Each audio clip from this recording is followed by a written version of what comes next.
Hello. Hi, it's Sally. And today I've got a different kind of a question. It's about spirits in the house or negative energy in the house. Now, I'm not sure if the guys are going to answer this one, but I know I can answer it just on personal experience, based on my years as a real estate agent and being a psychic at the same time. I've seen a lot of houses. They've had a lot of different kinds of energy. And here's what you do. I'm going to start with an example from Antebellum, Georgia. I was showing a house once that had a spirit in it of a young woman who had a hard time during the 1860s, if you know what I mean. So she was stuck there. And that's what happens when you have actual uh, quasi corporeal spirits in your house.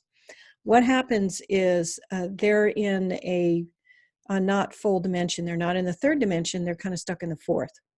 They haven't been able to go to the next place, go transition on to where your spirit can be comfortable. So essentially, they're stuck in the closest thing to horribleness that's possible, and so they're just reliving and reliving and reliving and reliving this issue. There was a lot of that in Georgia because of the Civil War. So that being said, this particular spirit, a lot of them don't even know they're dead, but she just knew she was lonely and unhappy. So all I did, I brought the people in. They said, "Oh, it's dark and cold in here," and I could see her sitting there crying. And so I asked them to go out of the house for a minute, and I had a little talk with her and showed her where the light was. And this is what you do. You imagine in your heart that you really care if this is a sick person. This is just a person, right? They have nothing, they half the time they don't even know you're there. Occasionally they do. That's another story. But this is what you do. You just imagine that you have created a candle with your love from your heart for this person. And you say, you create this candle in a way that when they touch it, it becomes a portal to the next place for them. And for her, she didn't want the candle. That also happens. No, I can't go. I have to wait for him. Yeah, that happens.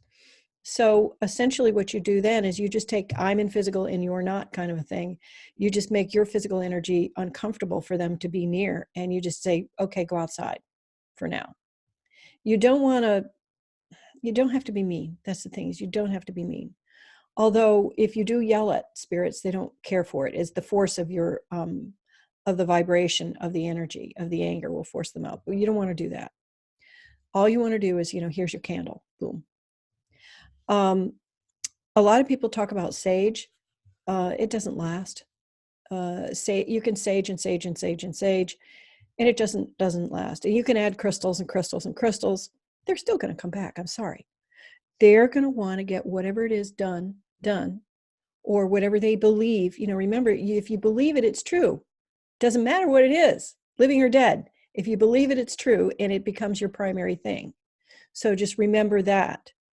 So whatever it is you believe will be true for you, whether or not it is true. And this woman believed that she had to wait for her man to come back, who has been dead for 150 years, right?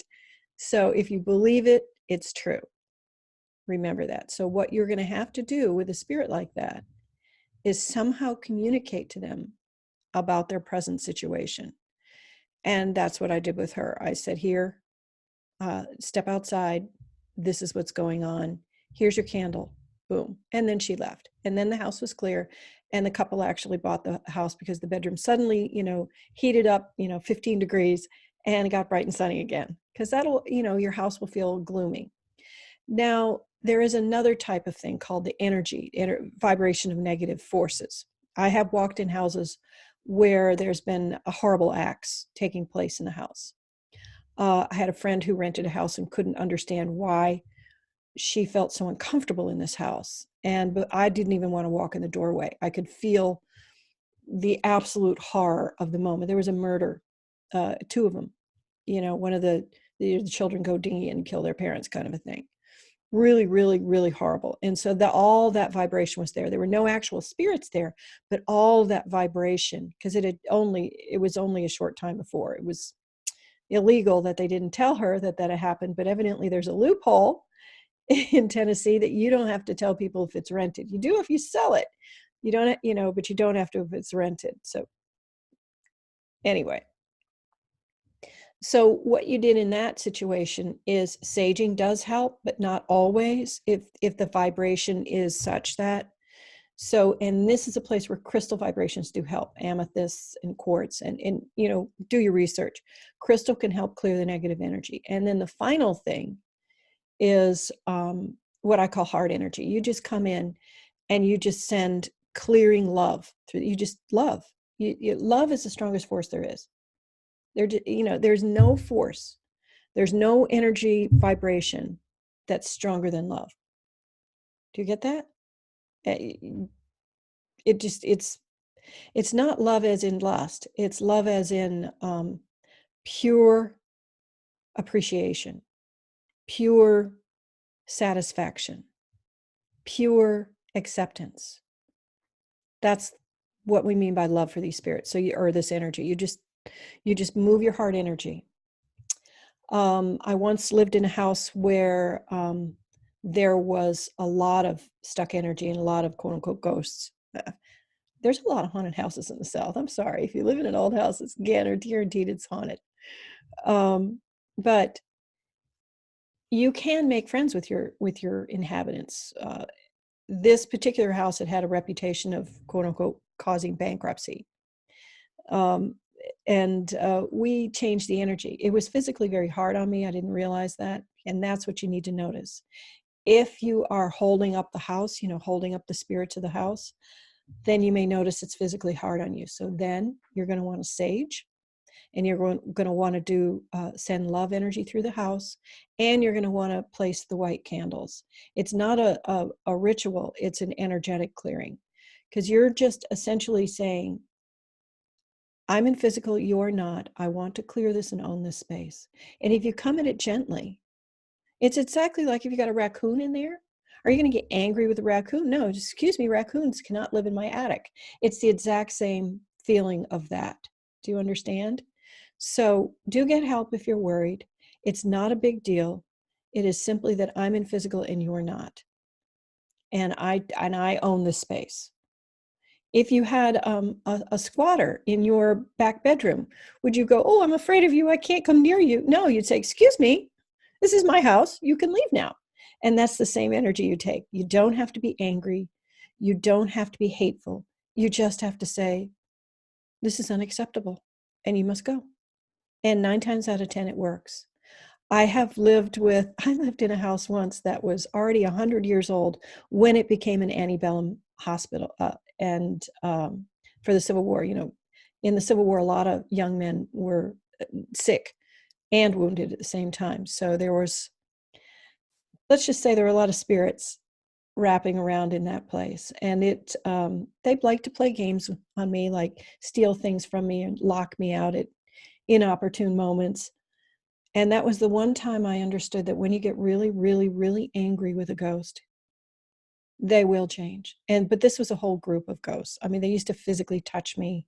They used to, pinch me. And it's just really, anyway, they didn't want to hurt me. They just wanted to pick with me like young boys do with girls. I was a young woman at the time. And I was in my early 20s. So, hey, they were being kids. And when you get angry, they do feel the vibration of the anger. In that respect, I didn't know about the candles. I would have put candles out and they could have all gone to the next place. But at least when you do get angry, they hear you. You don't have to be angry all the time. You just have to say, hey, stop it, cut it out. I can't stand this anymore. And so they used to do really fun things, like as I was just about to step into the back door, they'd lock it on me and there was no key. And so I had to turn around and crawl in through the front window. Yeah, fun things like that. Until finally one day I got very, very angry and yelled at them about locking me out of the house. At the time, I wasn't wearing any clothes because it was an old house and the bathroom was in the yard, you know. The shower and the bathroom was outside of the house. It was in a whole nother building. That's how old the house was. They didn't have indoor plumbing when the house was built. So I was naked. They locked me out. I had a screaming fit, sat down on the back porch steps to cry. And the next thing I know, I hear a click and the door was opened again. That's how I learned that if you get angry at a ghost, they'll cut it out. I hope this helps. I know this is different than my usual stuff. This is from me personally as a person. And understand you can clear the negative energy and you can ask the ghosts to leave either through sage, white candles, crystals. They don't always work, but the energy works with the sage and the crystals. You do clear energy that way. Have fun. Don't believe everything you read on the internet. And don't be afraid you're in physical and they're not. Even those little boogers couldn't hurt me. All those little boys touching me, they still couldn't hurt me. They could steal stuff, they could hide stuff, they could lock me out, but they couldn't physically hurt me. So have fun, guys. All right? Bye-bye.